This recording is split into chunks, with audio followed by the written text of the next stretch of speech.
예, 오늘은 마가복음 7장 24절로 30절 이 말을 하였으니라는 말씀으로 함께 은혜를 나누십니다. 이 말을 하였으니. 자, 오늘 우리가 이제 두 곳을 읽었죠. 마태가 기록한 마태복음 15장과 마가가 기록한 마가복음 7장의 말씀을 함께 읽었습니다. 같은 내용입니다. 자, 예수님께서 두로라고 하는 곳에 가셨을 때 가나안 여인, 이방 여인이 와서 예수님을 찾습니다. 부르짖습니다. 다윗의 자손이여 저를 불쌍히 여겨주십시오. 내 딸이 흉악한 귀신이 들었습니다. 자, 자기 딸이 귀신 들었다고 하는 것을 어머니 입장에서 알았습니다만 어떻게 할 방법이 없는 겁니다. 예수님의 소문을 듣고 주님께 도움을 요청했습니다. 그런데 주님의 반응이 너무 뜻밖입니다. 맨 처음에는 주님이 이 여자의 외침에 아무 말을 안 하십니다. 대꾸 안 하십니다. 근데 헌치 여자가 막 소리를 지르니까 제자들이 주님, 저희는 계속 소리를 지릅니다. 뭐 좀 어떻게 해주십시오. 라고 말을 하죠. 그때 예수님께서 이런 말씀하세요. 나는 이스라엘 집에 잃어버린 양 외에는 다른 데로 보내심을 받지 아니하였다. 이렇게 말씀하세요. 그러니까 나는 이스라엘 백성만 위해서 온 사람이지 다른 이방인을 위해서 온 것이 아니다. 라고 말씀하는 거예요. 자, 이러면 여인 입장에서 굉장히 좀 마음이 안 좋았을 거 아닙니까? 자기는 이방 여인이고 가나안 여인입니다. 여기 본문에 보면 수로보내기 족속이라 나오죠. 자, 이런 이방 여인 입장에서 볼 때 예수님은 유대인을 위해서 오신 분인가? 이렇게 오해할 수 있는 내용이죠. 자, 어쨌든 두 번의 외침에 예수님은 이렇게 응대를 하세요. 첫째는 침묵으로 예수님께서 응대하셨고, 두 번째는 나는 유대인만 위해서 온 사람이지 이방인을 위해서 온 사람이 아니다는 식으로 말씀하세요. 자, 그러자 그 여인이 포기하지 않고 계속 예수님께 요청을 합니다. 저를 불쌍히 여겨달라고. 우리 딸 귀신들을 죽어갑니다. 도와주세요. 그때 예수님께서 치명적인 말씀을 하세요. 자녀의 떡을 취해서 개들에게 던지는 것이 합당치 않다. 이런 말씀을 하시는 거예요. 자녀에게 돌아갈 빵을 개들에게 주겠느냐? 이렇게 말씀하시는 겁니다. 그러니까 그 여인 입장에서는 자기가 뭐가 된 겁니까? 개가 된 겁니다. 그냥 딸을 위해서 예수님께 도움을 요청했는데 예수님께로부터 돌아오는 반응은 너는 개와 같은 사람이야. 이런 식으로 말씀을 하시는 겁니다. 적어도 예수님은 메시아시고 하나님의 아들이라고 알고 믿고 왔는데 하나님은 긍휼과 자비 하나님 아니십니까? 그 하나님의 아들이라고 일컫는 분이 자기한테 개라고 말씀하는 거예요. 그게 얼마나 충격적이고 도전적이겠습니까? 이런 예수님의 반응을 아무도 예기치 않았을 겁니다. 근데 이 여인의 이런 상황 가운데 대처하는 여인의 모습이 더 중요합니다. 자, 이 여인이 한 말이 뭡니까? 주여, 개들도 주인의 상에서 떨어지는 부스러기를 먹습니다. 이렇게 얘기를 한 겁니다. 저를 개라고 하셨나요? 그렇다면 개들도 주인의 상에서 떨어지는 부스러기 먹지 않습니까? 맞습니까? 틀립니까? 맞죠? 개들도 주인이 먹여 사는 거 아닙니까? 개를 키운다면 주인이 먹여야지 개들을 살죠. 사람처럼 똑같은 정식은 안 먹어도 먹다 남은 찌꺼기는 먹을 수 있는 권한이 있지 않겠습니까? 주인의 상에서 떨어지는 부스러기를 먹습니다. 이 말을 들으신 예수님께서 오늘 말씀하세요. 마가복음 7장에는 뭐냐면 이 말을 하였으니 여인아 돌아가라 내 소원대로 되리라. 마태복음 15장에서는 여자여 내 믿음이 크도다. 이렇게 말씀하는 거예요. 자, 이걸 잘 우리가 볼 수 있길 바랍니다. 이 예수님과 이 여인과의 만남 속에 우리가 이제 이 시간 생각할 것이 많이 있겠지만은 다른 거 생각하지 마시고 하나만 생각하십시오. 여러분 자존심이란 거 아시죠?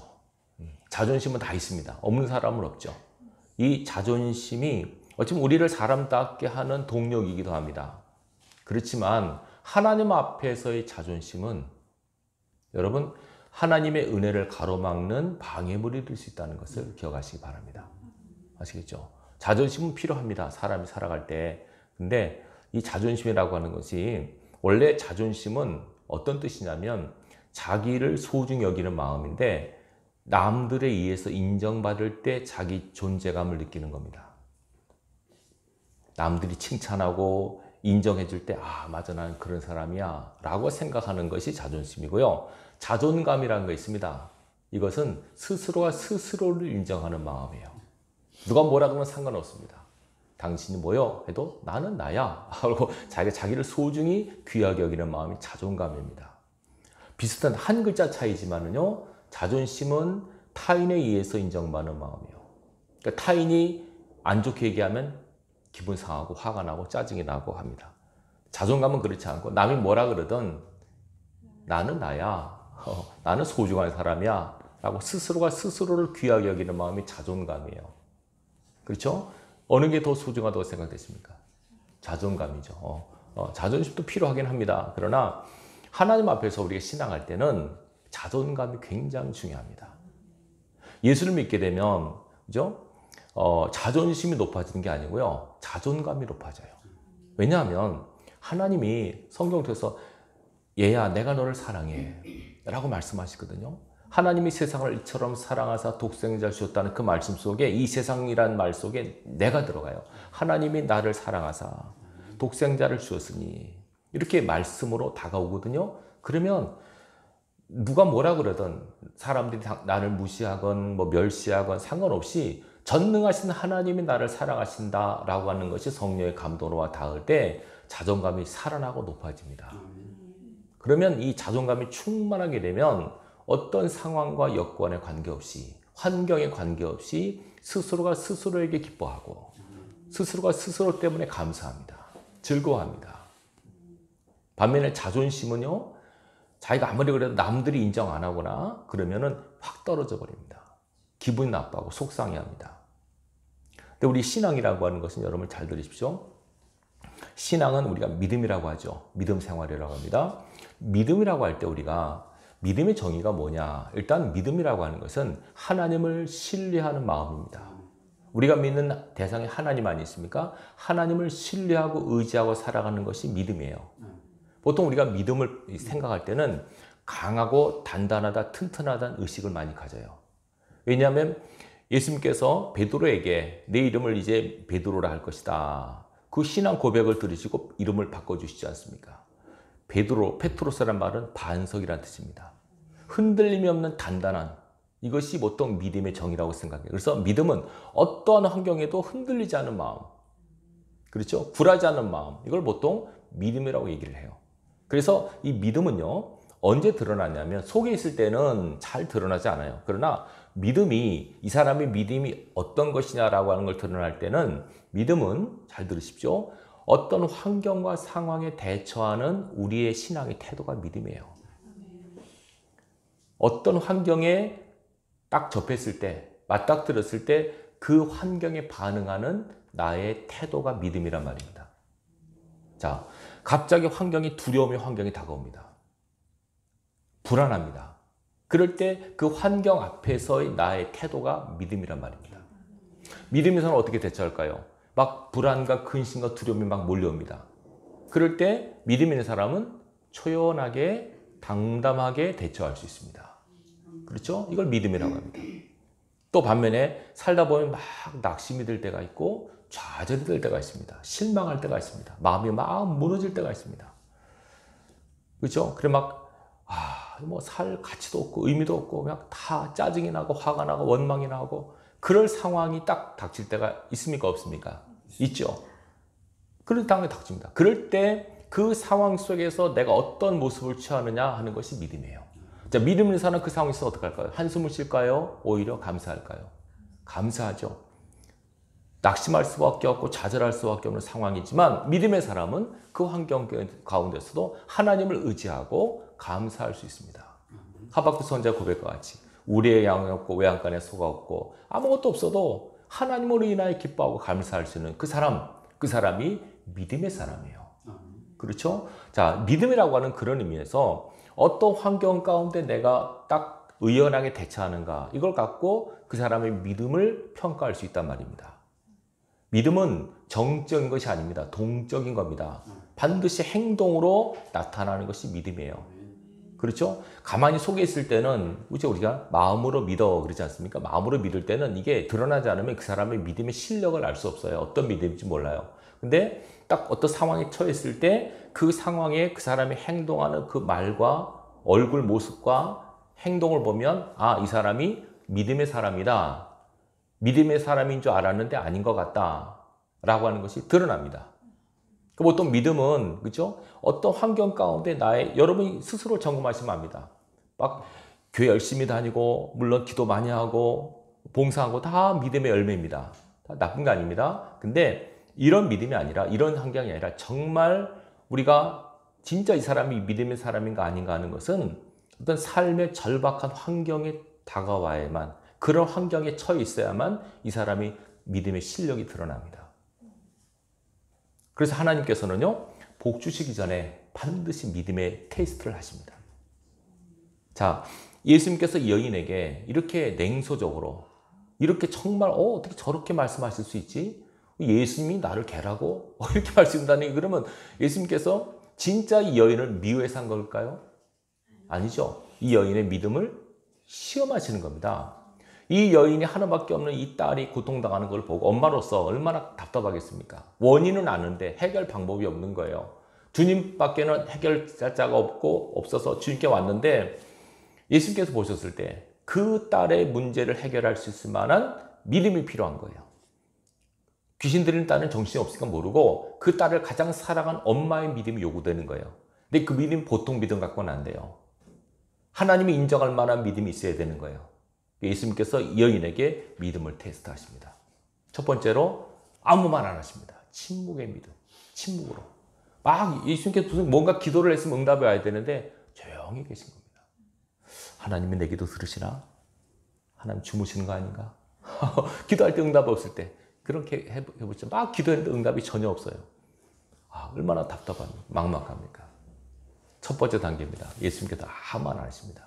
분명히 소리 지르는데 오죽하면 제자들이 예수님 저 소리 지르는 것 좀 들으세요. 뭐 어떻게 해달라고 그렇게 할 정도로 예수님께서 한마디 하다 말았어요. 마치 삐친 것처럼 말 안 하세요.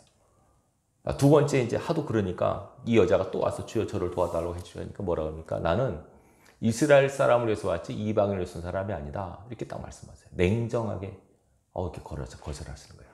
당신은 내가 은혜에 베풀 사람이 아니요. 이런 식으로 말하는 겁니다. 그럴 때 얼마나 기분이 좀 이상하겠습니까? 여러분 하나님 앞에 은혜를 구하려고 하는데 하나님께서 너는 내 대상이 아니야. 이렇게 말씀하신다고 생각해 보세요. 이거 얼마나 마음이 속상하겠습니까? 두 번째 단계입니다, 이게. 세 번째 결정타. 뭡니까? 너는 개야. 이렇게 말씀하는 그러면 이건 뭐 얼마나 속상하겠습니까? 한 번도 들어보지 못한 역을 주님께 듣는 거예요.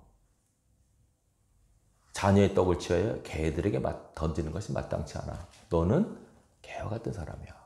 여러분 우리나라도 보면 욕할 때 뭐가 들어갑니까? 가장 많이 들어가는 것이 멍멍이 아닙니까? 그거 들어가죠. 그것도 그 강아지, 그죠? 강아지를 많이 일컬어서 욕을 하지 않습니까? 이스라엘도 마찬가지입니다. 여러분 주님은요 이게 욕인 건 분명하지 욕도 하셨어요, 여러분. 예수님께서 독사의 자식이라고 하시죠. 그 바리새인한테 한 겁니다. 바리새인들한테 독사의 자식들, 새끼들아 이렇게 욕하셨습니다. 그럴 때 얼마나 기분 나빠하겠습니까? 그냥 더 화가 났죠. 그냥 나한테 가장 하나님 잘 믿는다고 자부한 바리새인들한테 독사의 자식이라고 하니까 얼마나 열이 뻗치겠습니까? 예수님께서 그런 말씀 안 하셨으면 좀 좋았을 텐데 더 화가 나게 한 거죠. 그래서 더 죽이려고 일을 한 겁니다. 그들에게 잘 하나님을 잘 믿는다고 힘주고 있었는데 예수님께서 독사의 새끼라고 하니까 얼마나 자존심 상하겠습니까? 그래서 더 죽이려고 어둠보둠 막 난리친 겁니다. 또 헤롯한테 가서 뭐라는 자식 헤롯한테 여우라고도 하십니다. 여우한테 가서 이랬습니다. 간교하다고. 이런 말씀하셨어요, 예수님께서. 근데 그거는 그때 상황에 헤롯이나 바리새인들은 그렇게 들을 만한 사람들이에요. 그렇게 간교하고 악한 사람들이지만 이 여인은 그냥 이방인이라고 하는 것밖에 없어요, 다른 거. 자기 딸을 사랑하는 어머니밖에 있는 게 다른 게 없어요. 근데 이 여인한테 계란식으로 말씀하는 거예요. 그러니까 이런 말을 들었을 때 아마 제자들도 깜짝 놀랐을 거예요. 예수님께서 저런 말씀하시다니. 네. 그리고 이것이요 시험이라고 하는 것이 보세요. 나는 이방인을 쏜 사람이 아니다. 이방인을 개처럼 치고 보통 유대인들은 이방인을 막 약간 개처럼 치고 많이 했습니다. 무시했어요. 유대인들을요. 유대인들은 그런 이상한 자존심이 있어가지고 하나님께서 이방인과 교제하지 말라고 하시니까 그런 식으로 이해를 한 거예요. 그건 왜 그러냐면 이방은 무시한 게 아니고 이방이 섞이면 신앙이 혼탁해지잖아요. 타락하잖아요. 그래서 그렇게 하신 건데 이방인을 개취급했어요, 많이. 그래서 여러분 히틀러가 이렇게 유대인을 죽인 겁니다. 유대인을 그렇게 미움받은 겁니다. 너희만 잘났냐 이래가지고. 어쨌든 유대인은 그런 의식이 있어요. 그 예수님께서 그렇게 말씀하시니까 얼마나 그게 충격이겠습니까? 근데 보세요. 정말 예수님은 이스라엘 집에 잃어버린 양만 위해서 오셨나? 이방인과 상대 안 하셨느냐? 아닙니다. 마태복음 8장 보면 예수님께서요. 또 한 사람의 믿음을 칭찬하세요. 이스라엘 중에도 이만한 믿음이 없는데 이방인이 이런 믿음을 갖고 있다니 누굴까요? 백부장입니다. 백부장. 백부장은 로마 사람이에요. 로마 장교예요. 그래 로마 장교가 자기 하인이 죽어서 병들어 죽어 하니까 예수님께서 내가 가서 고쳐주겠다. 만약에 이 말씀처럼 나는 이방인에서 온 사람이 아니야 그러면 이것도 상대 안 하셔야죠. 근데 이방인 백부장은 그 종은 병을 고쳐주셨는데 왜 이 여인은 안 된다 그런 거예요? 앞뒤가 안 맞잖아요. 그러니까 이거는 시험하게 해서 그런 거예요. 예수님께서. 정말 이 여인 입장에서 불같은 시험이죠. 근데 마지막 자존심을 건드리는 너는 개와 같은 여자야. 이런 말을 했을 때 여인이 막 눈물로 간구하다가 기분 확 나빠가지고 일어나서 펄떡 해서 나를 개라고 하셨습니까? 이래가지고 다 없으면 기분 나빠서 화가 나서 획 돌아버렸으면은 그 여자는 자존심을 회복할지 모르지만은 딸은 평생 고생했을 겁니다. 여러분 잘 들으십시오. 신앙할 때 이거 자존심 때문에 신앙 못하는 분들이 많습니다. 의외로 많습니다. 극단적으로 말하면 기분 나빠서 신앙하는 분들 많습니다. 그거를요 얼핏 이해가 되지만 얼마나 속이 상했으면 얼마나 자존심 상했으면 그럴까 하지만은요 영적으로 보면 나 기분 나빠서 지옥 갈래 하는 것도 같습니다. 기분 나쁜 건 나쁜 거고 그래도 교회로 나오고 예수 믿어야죠. 기분 나빠서 교회 안 나는 사람 많습니다. 여러분 좀 죄송한 말씀입니다만 요새는요 한 20% 정도인데요 크리스찬 중에 20% 정도가 교회를 안 나간답니다. 가나안 교인이라고 그런다고요. 가나안 교인. 안 나가를 뒤집어보면 가나안이 된대요. 안 나간다는 거예요. 교회를 안 나가. 왜 안 나가냐면 다닐 만한 교회가 없다는 거예요. 목회자도 교회, 성도도 교회도 마음에 안 든다는 게 뭔가. 물론 이해가 될 수 있어요. 우리가 봐도 문제 있는 교회도 많고 문제 있는 목회자도 많아요. 그렇지만 그거 아닙니다. 여러분 주위에 신실한 교회 목회자들 많아요. 근데 그 사람이 자기가 뭔데 자기 마음에 안 든다 그럽니까? 물론 교인 중에서도 문제 있는 교인이 많아요. 저 사람 어떻게 교회를 다니지 하는 사람 많아요. 근데도 그렇게 벗어나면 안 돼요. 다 자존심이 너무 높아서 그래요. 내 마음에 설교가 마음에 안 들어. 교회가 마음에 안 들어. 여러분 그게 이해가 되는 것 같지만 그분의 자존심이 얼마나 있어서 그런지 모르지만 여러분 그렇게 신앙하면 안 됩니다. 자존심은 하나님 앞에 세워서는 안 됩니다. 아시겠습니까? 하나님 앞에 자존심 세우는 것은 정말 그 자살행위입니다. 아무리 여러분이 기분 나쁘고 속상해도 심지어는 이 여인처럼 예수님께 시험 들 상황이 와도 그렇게 해서는 안 됩니다. 열왕기하 5장에 보면 아람 장군 나아만 이야기가 나오죠. 그죠? 문둥병에 걸렸잖아요. 엘리사의 소문을 듣고 찾아와요. 근데 엘리사가 상대도 안 하고 종을 보내가지고 요단강에서 7번 씻으래요. 그러니까 나만이 화가 났습니다. 기분 나빠가지고 열왕기하 5장에 보면 이렇게 합니다. 확 돌아갑니다. 내 생각에는 적어도 내가 왔으면 와서 나를 맞아주고 정중하게 인사를 하고 상처에 손을 얹고 기도해서 치료할 줄 알았는데 뭐 나한테 7번 목욕하라고 우리 동네 아르바 그 강이 요단보다 더러운 줄 알아? 화가 확 나서 갈라 그랬어요. 그때 갔으면 평생 끝이에요 그냥. 근데 신하가 지혜로워서 아유 장군님 지금 이보다 더한 걸 하려도 할 판인데 그 말이 기분 나빠하면 어떡합니까? 막 이때 신하를 달래서 그래서 뭐 그냥 한번 속리시험 치고 해보자. 그래서 요단강에서 7번 목욕하니까 깨끗하게 나았더라. 굉장히 중요한 교훈입니다. 하나님은 우리에게 복을 주시기 전에 반드시 이 과정을 거치더라고요. 믿음의 테스트를 거치세요. 여러분 여기에 합격할 수 있길 바랍니다. 근데 보세요. 예수님께서 마태복음 15장에서는 내 믿음이 크도다 그러세요. 근데 아까 마가복음 7장에서 보면 이 말을 하였으니 연결시켜 보세요. 이 여인의 믿음이 이 여인의 말로 증명이 됐다는 거예요. 그렇죠? 이 말을 하였으니 돌아가라 네 딸에서 귀신이 나갔다고 말씀하셨잖아요. 근데 아까 마태복음 15장에서는 내 믿음이 크다. 이 여인의 말 속에서 믿음이 보였다는 거죠. 예수님 인정할 만합니다. 그럼 이 여인의 말이 어떤 말입니까? 한번 볼까요? 아까 마가복음 한 말, 아까 마태복음도 똑같지만 마가복음 7장 27절입니다. 아니 28절이죠. 같이 있습니다. 여자가 한 말입니다. 여자가 대답하여 이르되 주여 올소이다마는 상 아래 개들도 아이들이 먹던 부스러기를 먹나이다. 예수께서 이르시되 이 말을 하였으니 돌아가라 귀신이 내 딸에게서 나가느니라. 이 여인의 말이 이 딸을 고치는 믿음의 증거가 된 겁니다. 자, 올소이다마는 너는 개다라는 말씀에 나는 개입니다 라고 스스로 인정한 겁니다. 자기를 개라고 받아들이는 겁니다. 그러면서 상 아래 개들도 아이들이 먹던 부스러기를 먹습니다. 두 가지입니다. 주여 저를 개라고 하셨습니까? 예, 저 개 맞습니다. 그렇지만 개도 먹고 살지 않습니까? 주인의 상에서 떨어지는 부스러기를 먹는 것이 개의 모습입니다. 저에게 이 부스러기를 주십시오. 정식은 필요 없고 먹다 남은 찌꺼기도 괜찮습니다. 부스러기 은혜라고 들어보시죠. 이 부스러기 은혜를 저한테 주십시오 라고 간구합니다. 자존심 다 버리고 체면 버리고 여러분 이렇게 나와서 엎드려서 은혜를 구하는 이 모습, 이 말이 믿음의 말입니다.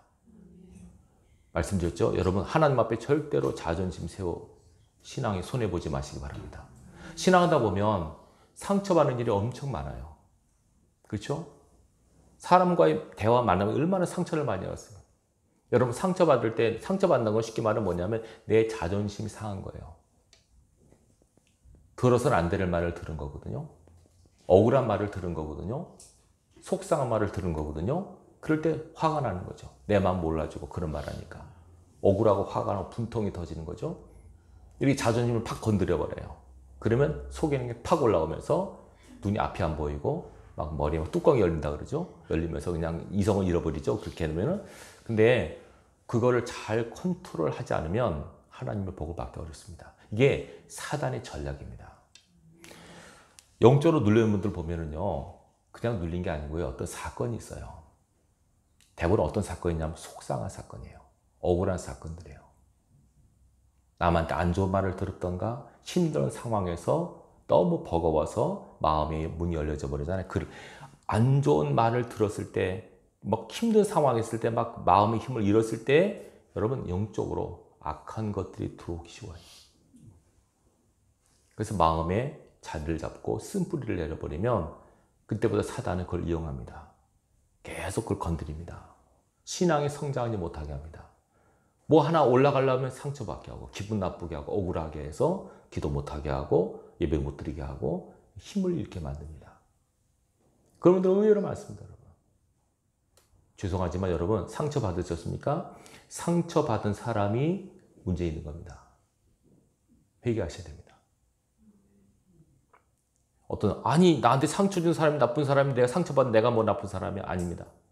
왜 내가 회개된 줄 아십니까?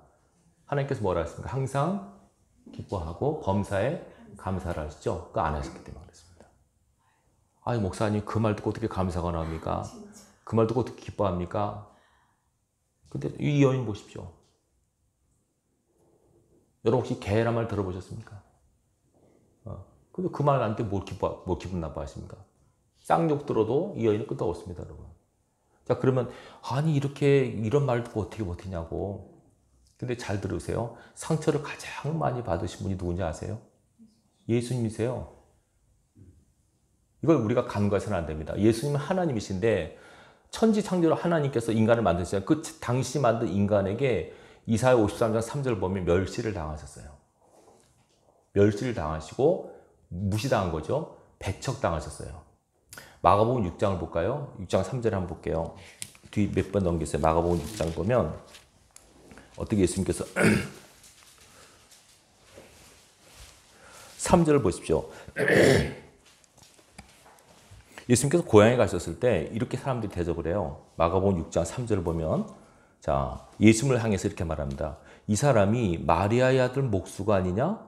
야고보와 요셉과 유다와 시몬의 형제가 아니냐? 그 누이들이 우리와 함께 여기 있지 아니하냐 하고 예수를 배척한지라 이렇게 나오죠. 그걸 잘 보셔야 돼요. 예수님이 뭐라 그러냐면 마리아의 아들 목수 아냐 쟤 이런 뜻이에요.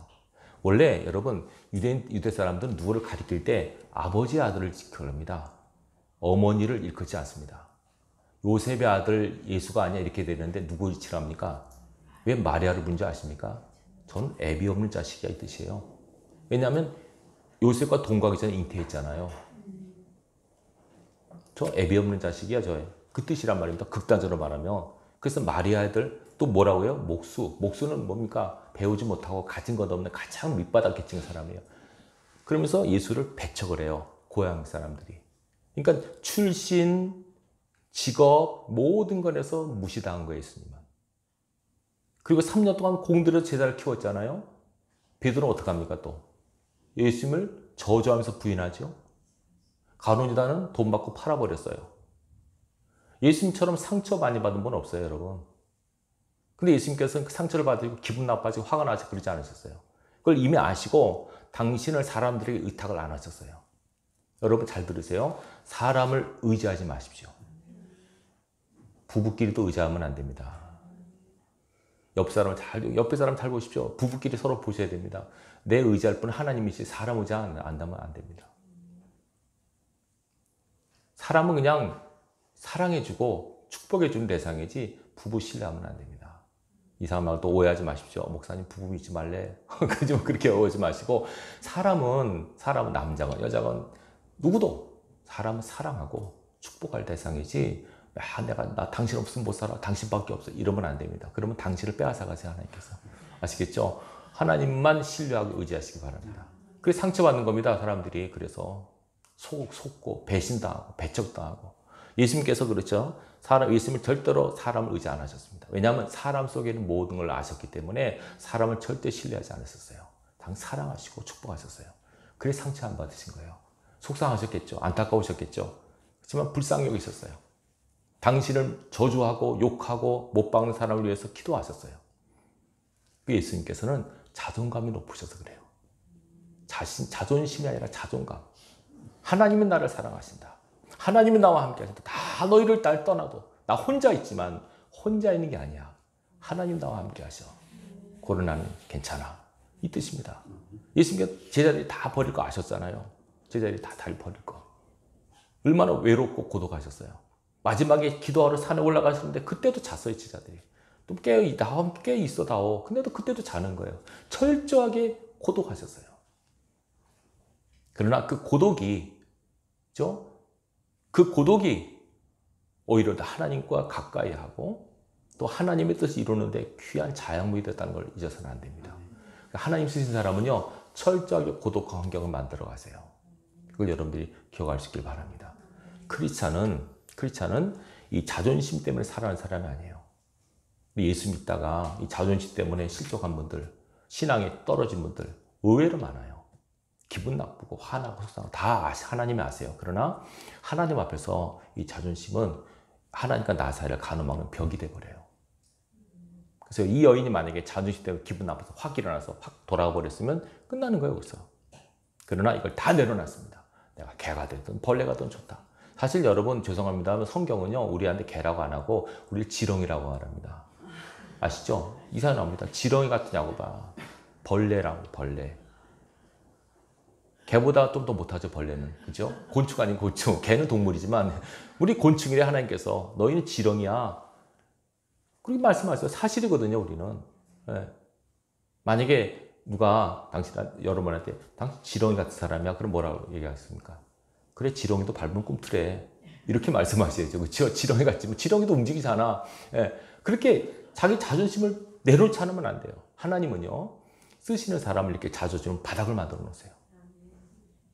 요셉도 바닥 만들어 놓으시고 다윗도 바닥 만들어 놓으시고 모세도 바닥 만들어 놓으시고 다 바닥을 기게 하세요. 자존심 절대 못 세우게 하세요. 오히려 하나님으로 인하여 자존감이 높은 사람이 되게 하세요. 그래서 우리 크리스찬들은요 환경 속에 있잖아요. 우리가 사람과 환경 속에 있지만은 잘 들으세요. 보통 사람은 환경에 의해서 마음이 지배를 받아요. 그리고 거기서 말이 나와요. 그렇죠? 근데 크리스찬은 그게 아닙니다. 마음에서 말이 나오고 말이 환경을 지배합니다. 이 원리를 기억하십시오. 우리는 환경에 의해서 지배받는 사람이 아닙니다. 때로는 돈이 하나도 없을 수 있고 몸이 병들 수 있어요. 하지만 그것이 내 마음을 흔들 수는 없어요. 그것이 내 마음을 흔들게 해서는 안 돼요. 다 떠나가도 그것이 내 마음을 흔들게 해서는 안 돼요. 하나님께서 내 마음 안에 계시기 때문에 환경은 중요한 게 아니에요. 그 하나님이 나를 사랑하시고 나 함께 하셨다는 그 믿음이 딱 서 있으면 그 믿음에서 말이 나와요. 어떤 말이 나올까요? 괜찮아. 잘 될 거야. 할 수 있어. 좋은 날이 올 거야. 이런 긍정적인 말이 나오고 확신에 찬 감사의 말이 나와요. 이 말이 얼마나 중요하냐면요. 민수기 14장에 보면 이스라엘 백성이 원망하지 않습니까? 정탐꾼 보고받고 나서 원망하고 난리 나지 않습니까? 10명이 정탐꾼 말을 듣고 막 울고불고 난리를 칩니다. 그래서 뭐라고 얘기합니까? 그냥 울기만 했으면 괜찮은데 그때가 좋았는데 차라리 그때 죽었으면 좋았을 것을 별 얘기를 다 해요. 다 들으신 하나님께서 하신 말씀이죠. 너희가 나를 향하여 하는 모든 말을 내가 들었다. 내가 들은 대로 행하마. 다시만 너희가 말한 대로 해주마 이 뜻이에요. 마태복음 12장 보면 이런 말씀이 있습니다.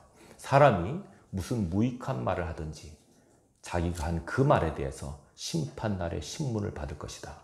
내 말로 의롭다함을 받고 내 말로 정죄를 당할 것이다. 내 입에서 나온 말이 얼마나 중요한지 아시죠, 여러분? 그 말이 어디서 나오냐면 마음에서 나오거든요.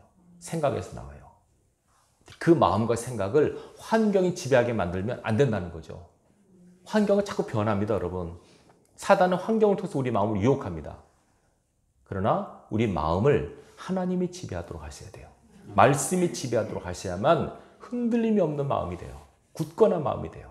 거기서 나오는 말이 감사와 찬양과 축복의 말이 나오고 그 말을 들으신 하나님께서는 그 들으신 말대로 행하시는 거예요. 그러니까 여러분들이 항상 삶을 시작하기 전에 오늘도 복된 하나 주신 하나님 감사합니다. 오늘도 이길 줄로 믿습니다. 오늘도 승리하게 하심을 감사합니다. 오늘도 복 주심을 감사합니다. 오늘도 복된 하루가 될 줄로 믿습니다. 이렇게 믿음으로 선포하고 하루를 출발하셔서 사셔야 돼요. 사실이고요. 우리에게 살아있다는 것이 얼마나 축복이고 또 하루가 주어졌다는 것이 얼마나 감사한 일이고 할 일이 있다는 거, 건강이 있다는 거, 만나는 사람이 있다는 거, 하나님을 섬길 수 있는 믿음이 있다는 거, 구원받았다는 거 얼마나 놀라운 감사해요. 다 감사와 찬양거리예요. 우리가 잊어먹고 그냥 돈 좀 없어졌다고 좀 어디가 아프다고 내 마음대로 안 됐다고 막 이렇게 돼버리면 하나님 얼마나 속상해 하실까요? 하나님은 우리 복 주시길 원하시는데 믿음을 확인하시고 복 주세요. 이 여인은 합격한 거예요. 불같은 시험 아닙니까? 제일 힘든 것이 자존심 상하는 거거든요. 그런 걸 많이 봐요. 어떤 사람은 잘 견뎌요. 막 힘들고 어려운 환경도 잘 살아요. 아무리 어렵고 힘들어도 막 빠득빠득 막 잘 살아요. 악착까지 돈 벌고 잘 사는데 누가 한마디 하면 기분 팍 나빠가지고 쏟아버린 경우가 있어요. 그렇게 하지 마시기 바랍니다. 그죠? 진짜 마음에 사람마다 다 약점이 있어요. 아킬레스건이 있거든요. 이걸 사단이 알아요. 놀려요. 저 사람은 딴 거 잘하는데 이 말 한마디 확 뒤집어질 거야. 그럼 그걸 팍 찌른다고 해요. 여러분 그거 조심하시기 바랍니다. 어떤 말을 듣든 그죠? 혹시 누가 여러분한테 뭐 개 뭐라고 해도 그냥 아 그래 맞아 나는 그래 이렇게 여기세요. 나는 갈 거야. 뭐 지져도 기차는 간다 그랬잖아요. 그죠? 막 지져라. 나는 간다. 이렇게 하세요. 어떤 말 한마디 들어가지고 막 속상하고 그러고 막 그 말을 계속 묵상하는 거죠. 막, 나한테 뭐라 그랬대, 뭐라 그랬대. 뭐 이래가지고 그 말 때문에 막 불불 끓다가 혼자 시험 들어요. 거기서 벗어나시기 바랍니다. 초신자는 그럴 수 있지만, 여러분 그래서는 안 됩니다. 이제 하나님 앞에 갈 때가 다가왔는데, 맨날 그 말 한마디에 속상해 억울해가지고 혼자 막 지지고 보고 있다 끌다가 오면 그 뭐가 지됩니까? 별 사람이 다 있고 별일을 다 겪습니다. 그걸 초연하게 갈 길을 가십시오, 그냥. 앞을 향하여 천국을 향하여 한 걸음 한 걸음 가십시오. 뭔 일이 있든 어떤 일이 있든 괜찮습니다. 성경 뭐라 그러면 하나님을 신뢰한 믿음이 있으면 산이 흔들려 바다 가운데 빠지든지, 그죠? 또 모든 군대가 나에게 대적할지라도 나는 초연하리로다. 오히려 안연하리로다. 하나님을 믿는 믿음이 그 힘을 내게 하는 겁니다. 우리는 하나님을 신뢰하는 믿음을 가진 사람입니다. 그 믿음으로 환경을 다스리십시오. 말로 환경을 지배하십시오. 그 바로 하나님 원하시는 사람입니다. 오늘도 이 말씀으로 이 여인이 이 말을 하였으니 여러분들도 하나님 축복하실 때 정말 극한의 고통과 어려운 환경 가운데 딱 처하는 그 모습 보시고 여러분 입에서 어떤 말이 나오는가. 욥이 성공했죠. 패스했죠. 거기서. 그죠? 죽을 것 같은 상황에도 하나님을 신뢰하고 감사를 잃지 않은 그 모습을 보시고 이 말을 하였으니 내가 복을 받을 것이다. 여러분 하나님의 시험에 합격하셔서 하나님의 축복과 은혜를 누릴 수 있기를 바랍니다. 꼭 이번 한 주간도 앞으로도 승리의 삶을 살아가기를 주님의 이름으로 축원합니다. 기도하겠습니다. 하나님 아버지 감사합니다. 오늘 말씀을 통해서 도전을 주시며 감사합니다. 우리가 누굽니까? 거룩하신 하나님을 믿는 믿음의 사람들입니다. 근데 우리가 말 한마디 또 어려운 환경 그릇이나 우리의 마음이 무너지고 또 엎어지고 쪼개질 때가 너무나 많았습니다. 하나님 우리 연약함을 용서하시고 불쌍히 여기시고 다시 한번 말씀으로 우리 믿음을 세우셔서 어떠한 말을 듣든 어떤 환경이 내 앞에 처리하든 초연하고 담담하게 이겨나갈 수 있는 믿음의 사람들 되게 하여 주옵소서. 그 말을 하였으니 내게 복이 말 것이다 라고 하는 하나님의 음성을 듣는 우리의 삶이 되게 하여 주옵소서. 말씀으로 믿음을 키우고 믿음으로 바른 말을 선포해서 그 말대로 환경을 지배하고 나가는 우리의 삶이 되게 하여 주옵소서. 감사를 드리며 예수님의 이름으로 기도합나이다. 아멘.